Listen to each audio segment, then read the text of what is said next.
I feel like next up has to be Greg Kelly because we haven't seen much of him lately. They had him on break for a little while or something really wonky. He's the most miserable man on the internet.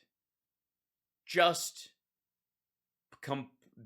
completely devastated by the reality of his own life, and it's a beautiful thing to see. And one of the best things, like after Trump lost badly, it was lovely to see him kind of, after every rally he goes up, every line he says about actually having won and it was rigged and all this stuff, you can see in his face he doesn't believe it. Trump doesn't buy it for a second. I mean, sometimes he may bullshit himself temporarily, but it never lasts.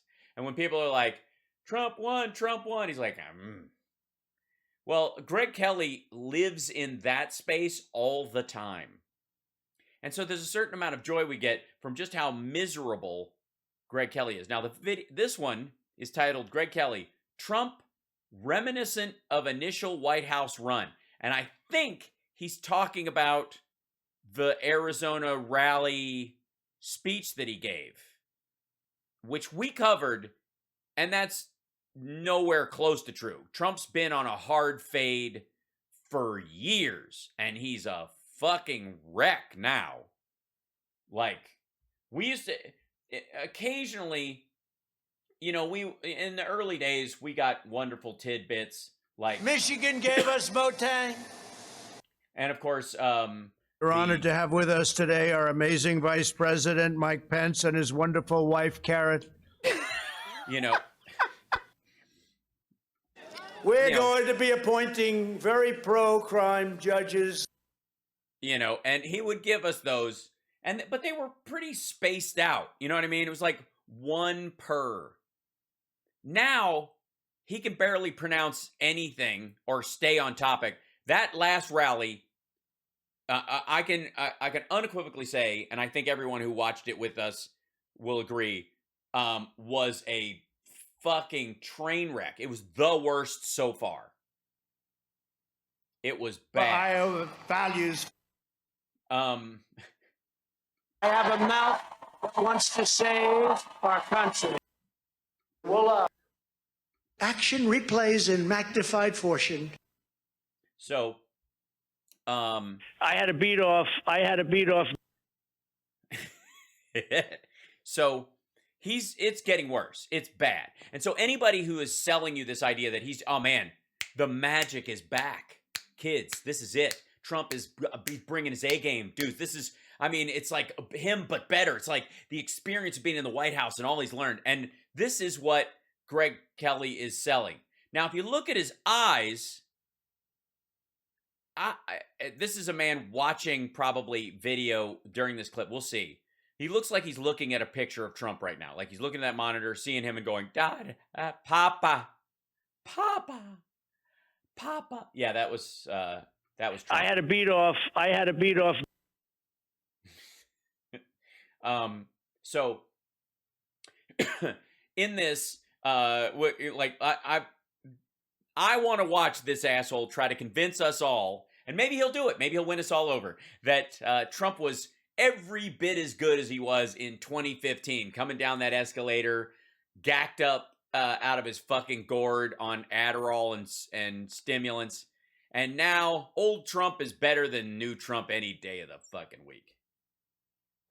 Blunt truth. Saturday night for 90 minutes, so much truth. More truth at that Trump rally than maybe a year, maybe a decade, maybe a century of watching the... Jesus Christ. Maybe a century of watching what? The fake news? Fake news. It was... Yeah. So the entirety during the Cold War, during World War II, during the beginnings of the industrial age, Greg Kelly's just going to say, fuck America and our bullshit freedoms for 100 years. Because, like, Cronkite, any of those guys, the Woodward and Bernstein, none of that is even in the ballpark of Trump's rambly horseshit last Saturday night. so refreshing, actually, after being lied to by Biden, after being spun by so many, the fake news, of course, to hear some truth and not afraid of being politically correct or politically incorrect. It was great stuff. Got things started with some direct talk about Ashley Babbitt. Remember her? Oh, by the way, Greg Kelly thinks Ashley Babbitt was murdered, and he freaks out about it. And this is when, like, he half chubs whenever Trump brings this bullshit up. By the way, Ashley Babbitt was killed trying to murder Congress people with a horde of other people. And and not only that, Greg Kelly and presumably Donald Trump believe that if somebody busted your window and came through, you're blowing them the fuck away. Even if they weren't yelling, "Hang Greg Kelly" all the way up your driveway. And an out-of-control dope, a real dope. I watched this guy being interviewed. They wanted to protect him, so they wanted to keep him. He couldn't get on television fast enough. The guy who shot Ashley Babbitt for no reason. Yeah, for no reason. She was just with a horde of people yelling, "Hang Mike Pence," and they hadn't cleared him and the Congress people from the building, and she climbed through a busted window on a barricaded fucking door guarded by armed guards. Are you kidding me? But anyways, like, this is how desperate it is. Yeah, and understand, by the way, don't get upset about this because it's fucking goofy and nonsense. Never let them get fishhooks in you. But understand that this guy used to be president of the United States. And now he's talking this shit in a field in Florence, Arizona, because he can't get a venue in Phoenix or Tempe because they won't take his deposit check because they know he won't pay the rest of it. This guy couldn't get on television fast enough. He's so proud of himself. Let's see how he could do without the protections that he got. And by the way, if that happened the other way around, they'd be calling, "Let's bring back the electric chair." That's what they'd be calling for. He's a disgrace the way he shot Ashley. No. But, I mean, we dealt with this on Saturday night. But ultimately, the fact that he's kind of rambling about this, like, this is sort of a beautiful thing. That it's so pitiful. Because understand that while he's saying this bullshit, and it's evil and gross and all those things, he's never more aware than in those moments that he's no longer president. Look at him. And Greg's going to go, yeah, he's saying it like it is. But Greg's never been anywhere near any real power.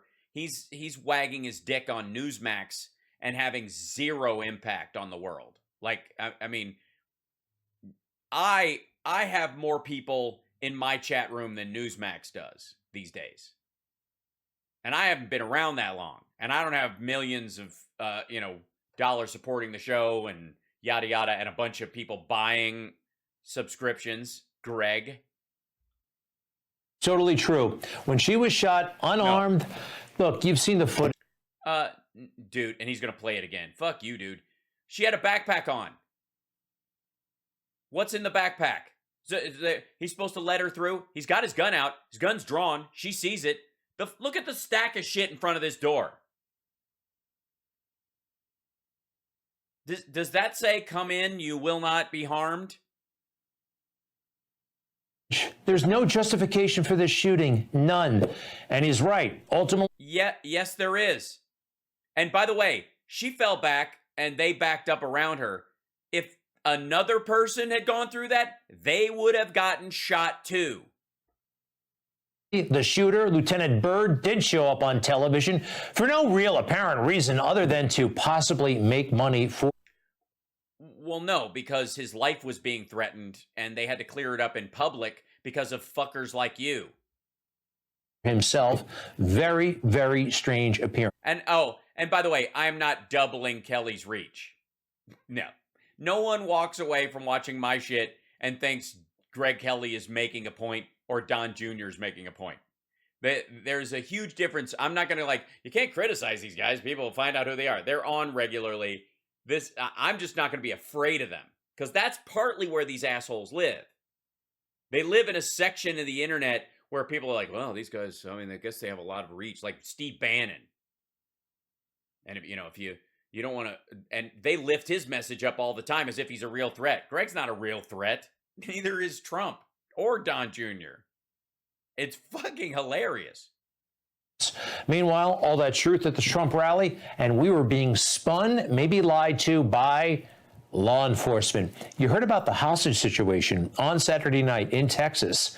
A sicko, a terrorist, took over a synagogue, held 3 people hostage, including the rabbi. He wanted his terrorist sister released from... This is not his real sister. He called her sister. ...prison. She's a wanted terrorist. Now she's in custody. No, she's not wanted. She's not in custody. She's been in fucking prison for 10 years. She has an 86-year prison term, dum-dum. Do your show prep. How the fuck do I know this? And you're running... Oh, God damn it. They bought B-roll. You don't understand. Like, when I use fair use rules to show the shit I'm doing because I'm critiquing media, essentially. That's what I like to think of. Meanwhile, this motherfucker on Newsmax, they have to buy this footage from a local reporter or some person there. Newsmax doesn't have fucking people on the ground with camera crews. They buy it. They go on these sites that sell footage. So they have to buy this shit knowing they're going to talk about it. And this dumb son of a bitch, it's like, I think she's wanted. Maybe I guess she's in custody now. Where they found her. It's his sister. Like, can you get less of the details right? Can you get fewer of the details correct? And still, he was male insofar as we know.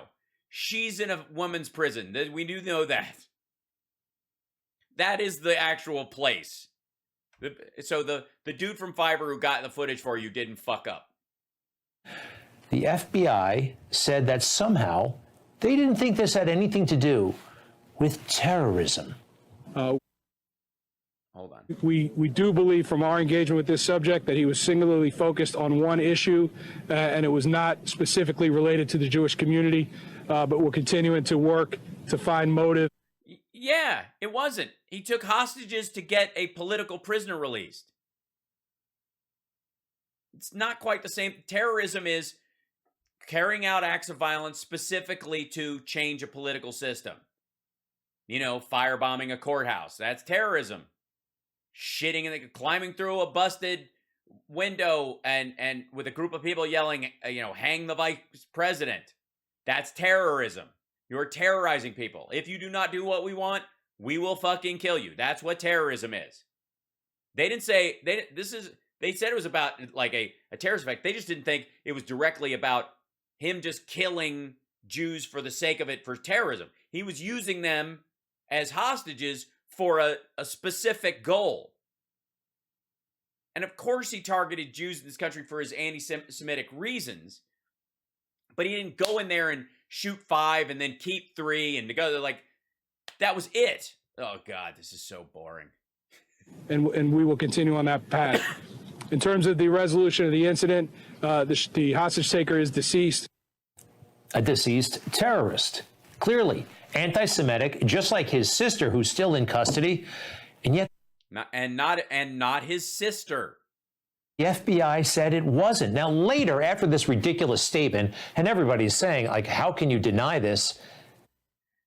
Because they have to look at the facts. We can say whatever the fuck we want on social media, and there's no ramification. But if the FBI says it, it actually it specifically directs resources and the legal outcome of a situation. If there's any stuff about, the British government should have let us know that this guy was coming in and he added this other stuff and they didn't tell us until after, or that somebody who said they were going to be with him was, knew he was going to engage in this thing. Calling it terrorism versus it simply being his acting as a lone wolf, knowing the reality of that thing affects how you get information to stop future things like that. And if somebody did help him willingly versus unwillingly, that matters in how you either charge them or you deal with them in general, going, okay, well, you're not sponsoring anybody coming into the country ever again because you're a fucking moron. or you're going to jail because you knew he was going to do this. And since you have to charge that person, you cannot go out and make outlandish statements outside of what you know already before you formed a case based on that circumstance, because it will affect your ability to put the person who helped him get in the fucking country in jail. Do they not think this shit through? It like, what is... I don't understand why the FBI doesn't just roll out and go, fuck these dudes, bro. They put it this out. This is a terrorism-related matter in which the Jewish community was targeted and is being investigated by the Joint Terrorism Task Force. See how they don't want to call it terrorism, terrorism-related. Because they have an investigation that's actually real, dipshit. His father was the fucking, whatever, chief of police or the police commissioner in New York City, and he doesn't fucking know this? Watch some Law and Order. Do you want people who've aided and abetted terrorists, do you want their cases thrown out because a judge says, yeah, there's no way you haven't spoiled the jury pool. There's no way you can they can get a fair trial because of all this bullshit you said. There's a reason why they talk like that. What they speak about in public is very refined usually. People will, talk out of school, they'll fuck up, they'll go too far, and they have to walk it back sometimes because they're human beings. But most of the time in these situations, they're like, we don't want to step past this point, because if we go out there and we say this is terrorism, and then we go try to bust the person who helped them for other stuff, they're going to go, well, you branded this person a terrorist. There's no way they're not going to get, they're going to get a fair trial on these other charges. I'm going to dismiss them. And now, because you wanted them to come out there and fucking like that, a person who helped a terrorist gets away. What is that? Remember Benghazi, anybody? I don't know what it is with Democrats in power, but they don't want to label terrorism terrorism. And the FBI, they're going... Yeah, I'm sorry, I don't remember Benghazi. Was that like Afghanistan? Was that like stuff that happened before? Along with it. Very, very sad. All right, back to...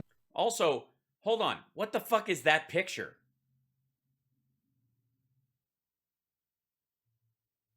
That's... did somebody make that for you? There's a bunch of FBI guys in construction hats, and then you overlaid it on the FBI building, and because you don't think people will know it's the FBI building, you had somebody put on the giant logo with this gold rim around it. It's the branches are behind it, you dumbass.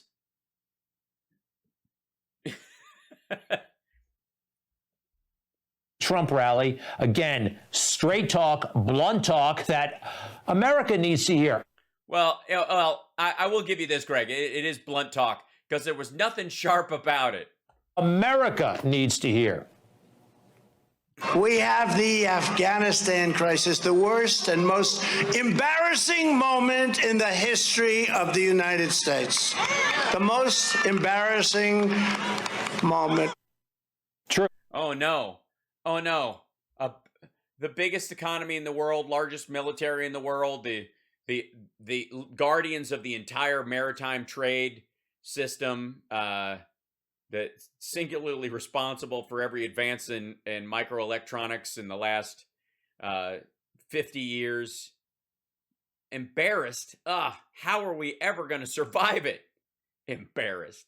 So embarrassing. Oh, can you imagine being embarrassed? Like if you didn't wear a hat on a windy day and your hair did the whole opened up like a fucking garbage can lid. Embarrassing. Also, we're not in Afghanistan anymore. You know what was embarrassing? Staying in Afghanistan 13 more years than we needed to for any of it. I don't know why Greg and Trump don't think it's fucking embarrassing that he ran on getting out of Afghanistan in 2015 and 2016 and never did. Couldn't do it. Was incapable. And even his plan, which he said he was going to carry out, he said multiple times, we were going to keep Bagram and stay there because it's so close to China, but we were leaving, but we're staying. But we were leaving, but we're staying. Just been glossed over. Happened. Glossed over? Motherfucker, we were there for 20 years and we're not anymore. We're not spending $300 million a day in Afghanistan anymore. Glossed over. Fucker, we're done. We've been done. But please keep running on this shit, because a year from now, they're going to do, how about this? I guarantee Fox News, Newsmax, all these guys, in August of this year, they're going to go, it's been a year since the horrible, embarrassing thing in Afghanistan. And what it's going to remind everybody is we're not there anymore. It's now China and Russia's problem, and it fucking well is. Look, it's been fun doing on my morning show a little bit geography.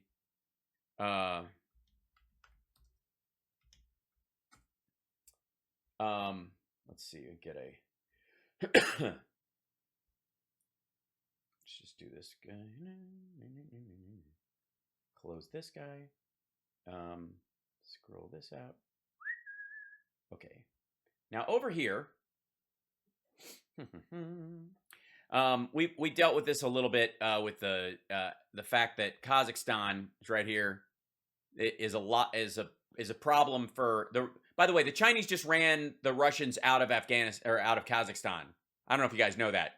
You know those peacekeepers, the cooperative Marines that the Russian Marines that they sent over to help quell the protests. Yeah, China doesn't like it because they think they're extending control over the new Kazakh government, and they've been greasing the new guys' palms for a while, and they wanted them out. So Russia took its troops out of Kazakhstan because China told them, we got this. Now, here's the little part about Afghanistan. Let me show you this right here. And I wish the outline was a little bigger. But what are you going to do? There's Xinjiang right up here. See this? This is where the Uyghurs are. This is where the concentration camps are. This is where the genocide is happening. This is where the rape camps, all that kind of stuff. It's frigging horrifying and heartbreaking. This is China right here. And this is Afghanistan. And in between Islamabad and Tajikistan, there's this weird little pass right here. See all this little area right here? That is the pass that brings this direct line from the Kabul region to China, and where they have a lot of interaction with Uyghur sympathetic Islamic groups, including ATIM and ISIS-K, who are in and around this area. Now, obviously, China didn't have to deal with any of those folks while we were there because they were too busy either shooting at us or attacking the Afghan government, which we were protecting.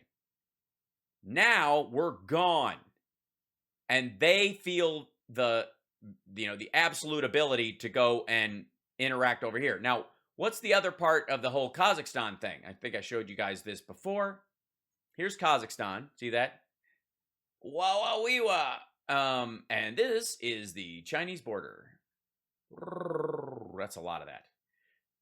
This whole area, 1.4% of the Kazakh population is Uyghurs, ethnic Uyghurs, and Turkestanians and folks like that. And they are the ethnic brothers and sisters of the Uyghurs and all the folks in here. And China is trying to get Kazakhstan to keep these guys from funneling arms and stuff into these guys. They didn't have to deal with that when we were there. There was too much other. We were the low-hanging fruit in the region. There you go. We're out. Fuck it. And now, because we're not there anymore, these countries don't have to worry about us at all. Their biggest concern is this little chunk of land over here. There's Kazakhstan. Here's Ukraine. There's a little line right between here and here that if Kazakhstan ever becomes free, Ukraine and Kazakhstan could cut off this entire section right here. That's what Russia's worried about. And right now, China's decided that while Russia's worrying about that, they'll just take over Kazakhstan. And there's, I showed you guys the Belt and Road Initiative pictures. Now, let's see, here's the BRI. This is the BRI, the Belt Road Initiative, China's plan for the world. Here's Kazakhstan. Look at that. Look at that whole area. Goes right up through Xinjiang. Think there could be some trouble there with transport routes. Kazakhstan. And then it goes straight through Kazakhstan up through Mexico and into Europe, Germany, and all these other places, and Turkey, and yada, yada down here. This is gone. The blue line's gone for all practical purposes. They can go down here.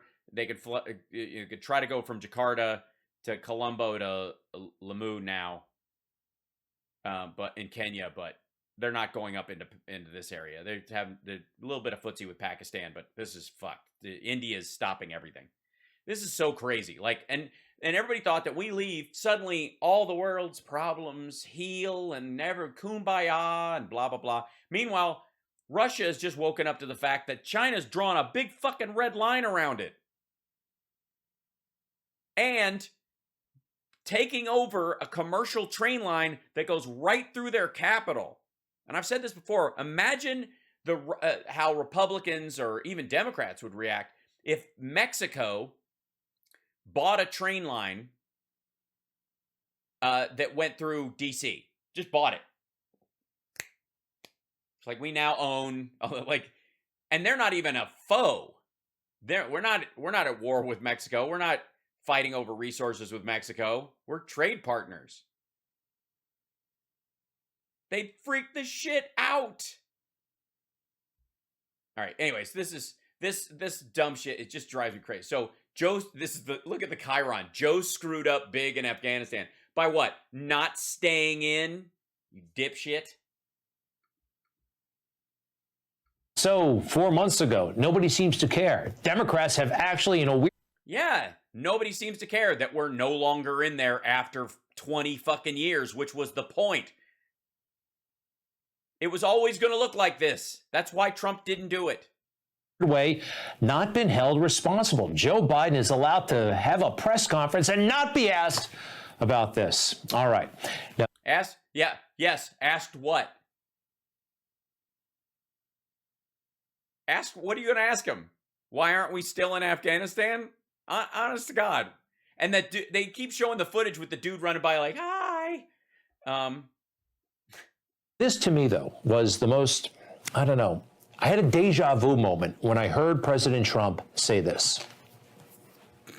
Oh, yeah. Dude, I hear you. I don't know what he's about to say, but I have him all the fucking time because he's one of the most repetitive son of a bitches in the world. And actually, the toughest country to deal with is not China or Russia, it's the United States. It's a disgrace. And you notice we don't talk about great. Oh, by the way, the United States is a disgrace, in case you were wondering. And has been. By the way, he's talking about his time in office. So we were a disgrace while he was president. Maybe he's honestly no. This anymore. We talk about the environment. We talk about COVID, the China virus. We talk about race. We talk about all this. We never talk about greatness anymore. Other countries are talking about their military and their power and their this and their that. We don't talk about greatness anymore as. Dude, because we don't have to. We're so far ahead of everyone else. We have 6 times the military of all the other top 6 countries combined. The Chinese boats are made out of fucking tin. They're terrible. Nobody can compete with us. Oh my God, hold on one second. This is fun.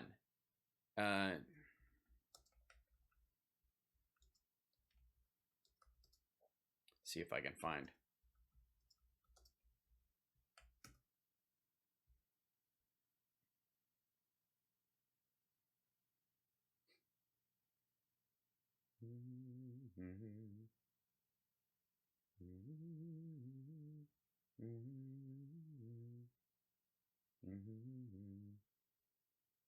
Let's see. I have to find the.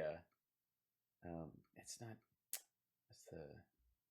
I guess new ship military. All right.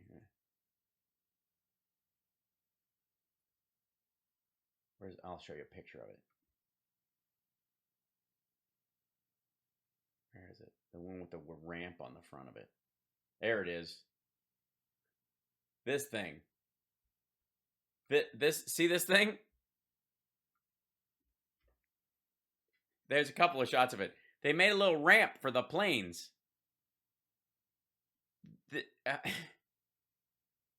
To like, I don't know what the hell. It's terrible. And it can only go 500 miles offshore before it has to refuel. It needs air support and ground cover from onshore missiles.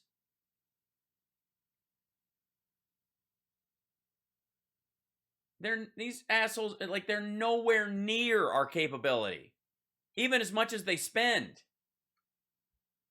And this idea that, like, we don't talk about greatness because we don't fucking have to.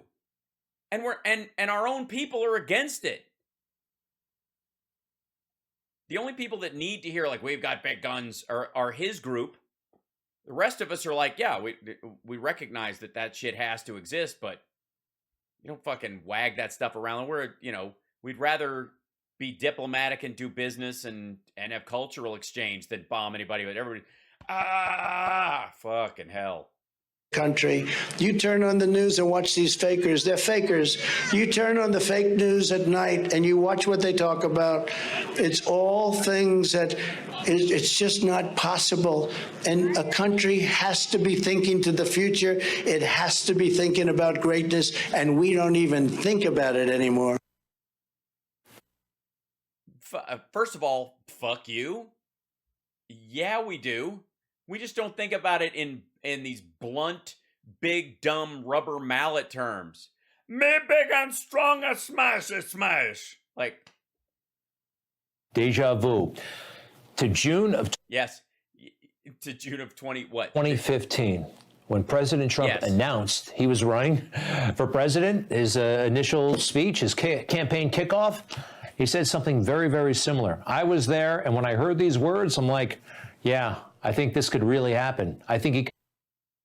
Greg, I'm just going to say, I don't recommend you play the clip because he's going to sound a lot tighter and smarter by comparison. He's still a fapping mess, but compared to the clip you just played, it's going to look like someone hit him in the head with a bowling ball.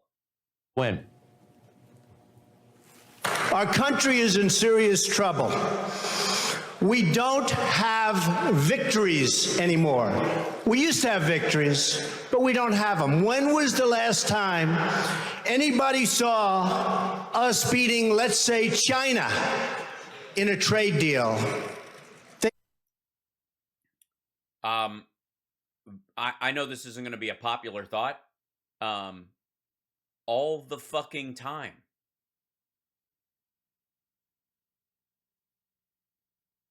Even when we were materially on the receiving end of a trade deficit, it was for second tier stuff that we don't choose to make ourselves.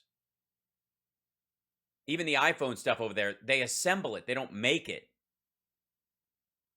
The chips, the high-end elements and stuff that were made overseas, that were part of the supply chain, that we're now moving back to the States, by the way. We got 5 chip factories, one of them from Taiwan Semiconductor being opened in Arizona. Intel is doing 3 more plants. Microsoft's doing a plant. All those, like, the really high-end super semiconductors, the ones that are in your iPhone and in AI versus stuff that's in, like, toys. They were all made in Taiwan or in South Korea or the United States in Silicon Valley. And then they are assembled over there and boxed in the Czech Republic and mailed out. During the time when supposedly China was, quote unquote, eating our lunch. And I'm a huge fan of the Chinese people and Chinese culture and not a huge fan of the government. And I have to admit a certain amount of intoxication by the growth that they were doing for a while. But after all our talk about percentages, and when, there's, when Schaumburg was the fastest growing country or fastest growing city in America at one point, percentage wise, because there were 8 people living there in the industrial area, and then there were 12, right? Oh my God, the growth. Same thing was true of China. They were down in a ditch, so just coming up to ground level was a massive percentage of growth. But, especially over the last 8 years, China's climb has been largely on paper and fake. And we became over-reliant on some of the cheap stuff from there. But most of the stuff, even like rare earth minerals, that's probably the 2 places where everybody freaks out. Chips and rare earth minerals, right? Oh my God, what are we going to do if we don't? Everything's going to be so fucking expensive. Rare earth minerals, the name is a misnomer for one. It's like rare earth gases. Chemists named them that a long time ago. They're not rare. They're just part of the natural mining process for copper and other shit. They're as common as tin. They just take a long time to separate. So it takes, 10, 15 months to separate stuff out into a usable amount of it. And China did that. They started doing it early because they were like, oh, we'll corner the market on this shit. And we were like, all right, you want to do it. We don't need to fuck up our land. It's kind of a messy process, especially in the beginning when everybody was slapdash with it. But the technology to refine rare earth minerals is shit from the 20s. It's not even from, it's not something somebody invented in the last little bit. Oh, I need to be louder compared to the video? Okay, I will do what I can. Look it up. I mean, even Africa. We have enough rare earth minerals in Wyoming for everything the United States needs for the next 4 decades, I would say, if we want them. Now, when China started refining rare earth minerals, they didn't stop when other countries would have to keep the supply, and the demand even so that they could get a good price for it. They just kept doing it, making, so they could offer the other stuff cheaply and they could, get their stuff to market. So they just piled it up. We have like at least a year's supply, if not 2 years' supply of the rare earth minerals we need for most things if we were building stuff here in the States. And it only takes us 6 to 10 months to refine some of them from the mining we're already doing in the United States. It's a giant mine in California that has enough of this shit. The lithium we're going to use for batteries till such time as we don't need lithium anymore, there's enough of it in the Salton Sea. We don't talk about it because we're getting on with it. Kill us. And they're back to killing us. It's why. No, they're not. No, they're fucking not. Again, like, does this asshole watch the news at all? Is he making the case? Hold on. They kill us. And they're back to killing us. It's wild. That resonated 7 years ago. Sorry, I beg your pardon. The Chinese are back to killing us. Are they now? Are they? Because there's never been a bigger reshoring movement in manufacturing in U.S. history than right now, than in the last 8 months. Specifically because of funds put in in the rescue package to shore up rare earth minerals, pharmaceuticals, and chip manufacturing, electronic manufacturing, especially the kind of stuff we need for high-end computers and DoD stuff, into the United States in the last 9 months. That was in the rescue package.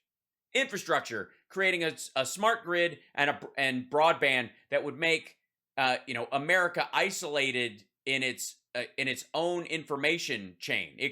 We could get anything we want from the rest of the world, but we can house all the free information of the world here so that anybody wants it, like Canada and Europe and stuff, they can have it, but it won't be siphoned off and destroyed. This is fucking okay. So, do you think he even looks, let's see, what's the name of that? It's,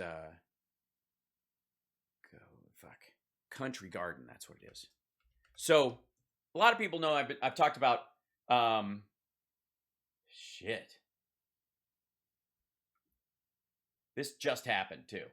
This is Bloomberg's Quint, okay. So, I've told people about the Evergrande crisis, $300 billion in debt, the biggest private real estate organization in China, massive amount, like 1.2 trillion in property investment and $300 billion in debt. It's fucking collapsing. They missed their bond payments. They're going down. Now, they weren't the biggest, though. They're bigger than anything in the United States by far. This is Country Garden. Country Garden is the biggest real estate holder in the Chinese market. Look at this. Brrr, pow.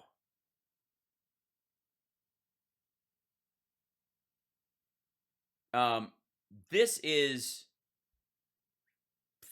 fucked.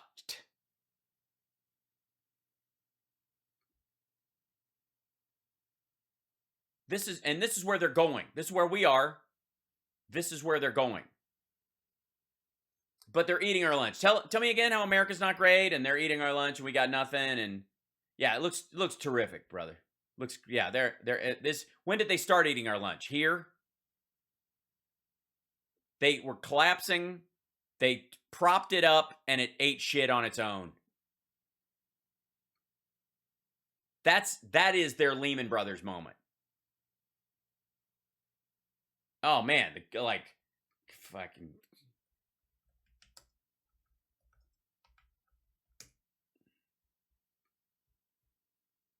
Go look up Chinese ghost cities. Do you think Republicans in general, or anybody, but Republicans in particular, and the Trumpies and the Greg Kellys of the world, do you think that they would, if America had rows and rows of, and this is Joe Biden, China, right? It had rows and rows of empty buildings, no windows, just structures like this. If we had those, do you think they'd say we're successful? By the way, they just passed a law against copycat architecture because they built an Eiffel Tower and they built a Washington Monument and they built all these crazy things. They're effectively abandoned. That's the tower that's never going to get finished. The Evergrande has to blow up like 29 buildings. Ordos, China, massive semi-ghost town. Look at this thing. That's on Reddit. Yeah, here you go. Look at that. It's like a giant movie set.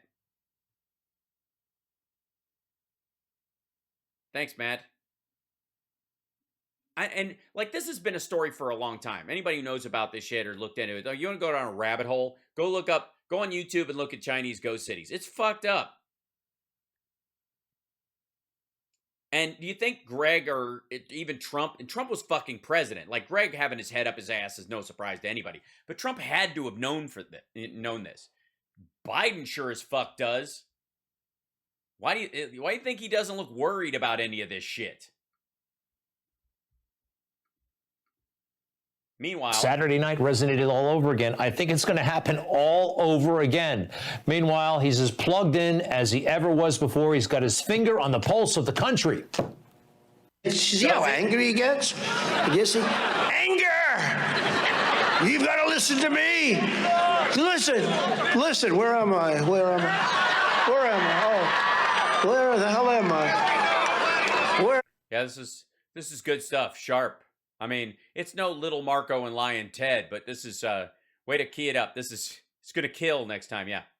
Somehow I'm not supposed to be doing this. It's a disgrace. Talking about Joe Biden, that crazy, weird, angry speech from last Tuesday. Why is he so angry?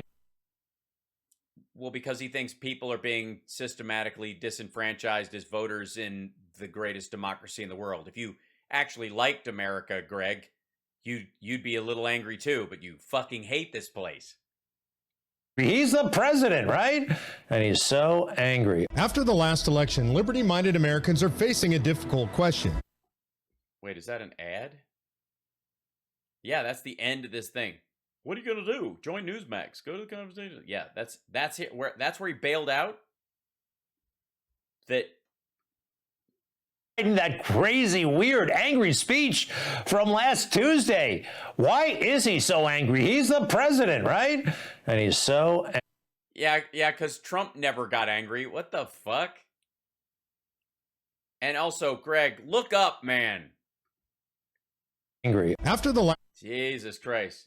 Like, oh God, it's so tired.